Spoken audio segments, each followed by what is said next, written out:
vuguvugu linaitwa Linda Mwananchi.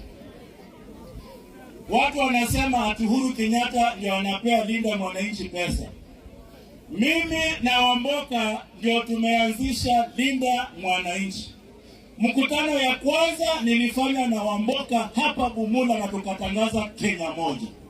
Mkutano ya pili tukafanya kule kwa Kalasinga. Na mkutano wa tatu tukafanya kwangu kule Saboti. Alafu wakatoa Sifuna, wakatoa Usosi kwa ODM, tukachanganya ikakuwa Linda Mwananchi.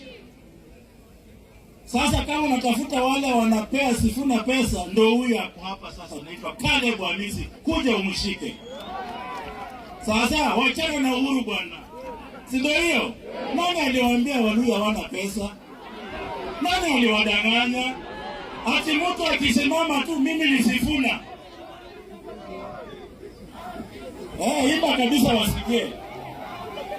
Asante sana. Mimi najua hiyo ni ya soda mnataka nitawapea.